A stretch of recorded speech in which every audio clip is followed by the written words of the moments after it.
வணக்கம். எல்லாரும் எப்படி இருக்கிறீங்க? என் பேர் காளிமுத்து. இன்னைக்கு ஒரு அழகான ஆன்மீக இடத்த தான் பார்க்க போறோம். அதாங்க பரிமள ரங்கநாதர் பெருமாள் கோவில். இந்த பரிமள ரங்கநாதர் பெருமாள் கோவில் எங்க இருக்கு அப்படின்னு பார்த்தீங்கன்னா, மயிலாடுதுறை மாவட்டம் திரு இந்தலூர் அப்படிங்கிற திருவிழந்தூரில் இருக்குதுங்க. இது ஒரு கிராமம் பக்கம்தாங்க. மயிலாடுதுறை டவுன் தான் வச்சுக்கங்களேன். இந்த பெருமாள் கோவிலுக்கு போறதுக்கு முன்னாடி நாம என்ன பண்ணணும் அப்படின்னா, அதுக்கு எதிர்த்தாப்புல இருக்கக்கூடிய ஆஞ்சநேயர் கோவிலுக்கு ஃபஸ்ட்டு போகணுங்க. இப்போ நீங்கள் இதை பார்த்துட்டு இருக்கிறீங்க இல்லையா? இதுதாங்க அந்த ஆஞ்சநேயர் கோவில். இந்த கோவிலுக்கு தாங்க நம்ம போயிட்டு அப்புறமா அந்த கோவிலுக்கு போவோங்க. சரி வாங்க கோவில் உள்ள போய் பார்ப்போம். இங்கே நிறைய கல்வெட்டுகள் நிறையா இருக்குது. இது பழங்காலத்து கோவில் தாங்க, புதுசுலாம் கிடையாது, பழங்காலத்து கோவில் தான். எல்லாரும் அந்த பெருமாள் கோவில் போகிறதுக்கு முன்னாடி இந்த ஆஞ்சநேயர் கோவிலை வழிபட்டுட்டு தாங்க போகிறாங்க. இங்கே வழிபடாமல் அங்கே போக மாட்டாங்க. அங்கே பாருங்களேன், ஒரு ஒரு தூணில் ஆஞ்சநேயர் சிலை இல்லையா, அதோடைய சிலை வந்து இருக்குது. இங்கே பாருங்கள், எல்லாம் கல்வெட்டு தான். அது அந்த கோவில் சிறப்பை பற்றி போட்டிருக்காங்க. அதை தான் நம்ம பார்த்துட்ருக்குறோம். அதுக்கப்புறம் அப்படியே நம்ம வெளியில் போனோம்னா, இதுக்கப்புறம் இந்த சாமியை பார்த்துட்டு இங்கே வேலை நடந்துகிட்ருக்குங்க இந்த கோவிலில். இப்போ கும்பாபிஷேகம் இல்லை, கும்பாபிஷேகம் நடக்க போகுது, அதனால் வேலை நடந்துகிட்ருக்குன்னு நினைக்கிறேன். இதை முடிச்சுட்டு நம்ம அந்த பெரிய கோவிலுக்கு போவோம், அதாவது ரங்கநாதர் பெருமாள் கோவிலுக்கு போவோம்.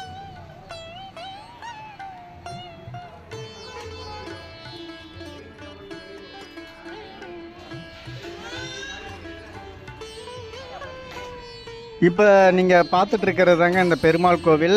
இந்த நிறைய இங்கே வந்து அன்னதான மண்டபம் சரி, ஹோட்டல் சரி, கல்யாண மண்டபம் நிறையா இருக்குதுங்க. பூக்கடைகள் நிறையா வச்சுருந்தாங்க. உள்ளே பாருங்கள் எப்படி இருக்குன்னு. அந்த முன் வாசல் கதவு இருக்குங்க இல்லையா, அது அவ்வளோ பெருசாக இருக்குது. வாங்க உள்ளே போவோம். உள்ளே போனீங்கன்னா நிறைய தூண்கள் இருக்குங்க. இந்த தூணில் எல்லாமே அவ்வளவு சிலையை வந்து அப்படியே செதுக்கி வச்சுருக்குறாங்க. இந்த சிலையை பாருங்களேன், தஞ்சாவூர் கோவிலில் இருக்கிற மாதிரி ஒவ்வொரு சிற்பமும் அவ்வளவு அழகாக இருக்குதுங்க. பாருங்கள் எவ்வளோ சூப்பராக இருக்குது பாருங்க. சரி, இந்த கோவில் வந்து 108 திவ்ய தேசங்களில் ஒன்றுங்க. இந்த கோவிலுக்கு நீங்கள் வரணும்னு விருப்பப்பட்டீங்கன்னா திங்கட்கிழமை வாங்க. எதுக்காக அப்படி சொல்கிறேன்னா, நம்ம நவகிரகங்களில் சந்திர பகவான் இருக்காருங்க இல்லையா, அந்த சந்திரனுக்கு உரிய கோவில் தாங்க இந்த திருவிழந்தூர் ரங்கநாத பெருமாள் கோவில். இந்த கோவிலுக்கு வந்து கும்பாபிஷேகம் நடக்க போகுதுன்னு நினைக்கிறேங்க. அதை தான் வேலைகள்லாம் நடந்துகிட்ருக்கு இந்த கோவிலில். எல்லா இடத்துலையுமே இந்த தூண்களில் இருக்கிற சிலை இருக்குங்கள்ல, அவ்வளோ சூப்பராக இருக்குங்க. பிறகு இந்த கோவிலில் ஒரு விசேஷங்க என்னன்னு பார்த்தீங்கன்னா, நான் போகும்போது பார்த்தேன், இந்த நெல் இருக்குங்க இல்லையா, அதெல்லாம் கீழே கொட்டி பரப்பி வச்சுருந்தாங்க.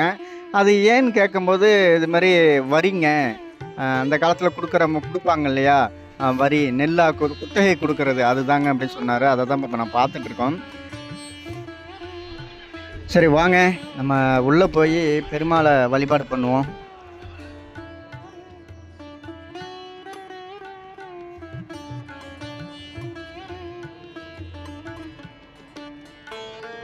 மைசூர் ஸ்ரீரங்கத்தில் காவேரி, 2வது திருச்சிராப்பள்ளி ஸ்ரீரங்கம் காவேரி, 3வது கரெக்டாக கோவில் அப்பகுளத்தம் காவேரி, 4வது கும்பகோணம் காவேரி, 5வது மாயங்க காவேரி கரைங்க இருக்கும். அங்கே ரங்கநாதர் காவேரி 5 காவேரி பூம்புகார் போகுது, கடலில் போய் ஒன்றா சேருது.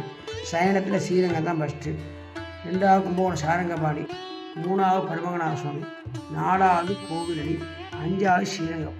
நாபீர பிரம்மா முகாரந்த சொல்லி பாதார சொல்லி காவேரி தாய் சிந்தது உள்ளீங்கா இருந்தது ரிவே மல்லிய மைந்தா அந்தனாறு மாடு சோழ மரகதிரே நந்தா விளக்கும் திறனே நிறைய நம்பி எந்தா இந்த அரிய நகர திருமங்கி அவகாசம் 108 வைஷ்ணவத்தில் 22வது திவ்யேசம் விமானம் வேதாமோத விமானம் புஷ்கரணி சந்திர புஷ்கரணி பெருமாள் கிடைக்கிறது ஆழ்வார் திருமங்கி அவகாசம்.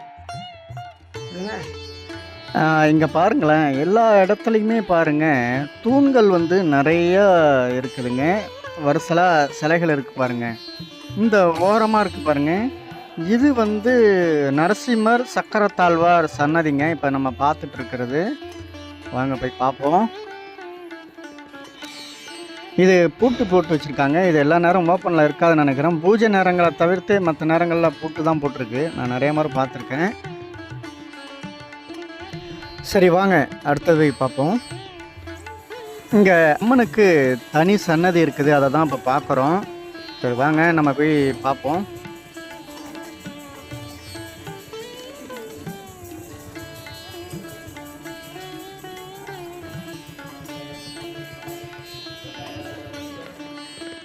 இங்கே வர்றவங்க கண்டிப்பாக இதை படித்து பாருங்கள். இதில் என்ன போட்டிருக்காங்க ஏது என்னன்னு படித்து பார்க்கணும்.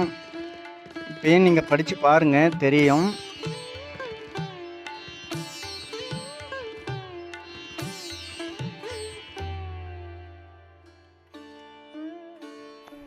மறக்காமல் கமெண்ட் பண்ணுங்கள், ஷேர் பண்ணுங்கள், லைக் பண்ணுங்கள், சப்ஸ்கிரைப் பண்ணுங்கள். ஏன்னா நீங்கள் சொல்கிற விஷயங்களை வச்சு தான் நான் அடுத்தது என்ன கொஞ்சம் டெவலப் பண்ணிக்க முடியும். அதனால் சப்ஸ்கிரைப் பண்ணலாம்னு பரவாயில்ல, எனக்கு கமெண்ட் பண்ணுங்கள். தம்பி இது தப்பு இது சரின்னு சொன்னால் தான் நான் அடுத்தது திருத்திக்க முடியும். நன்றி, உங்கள் காளிமுத்து.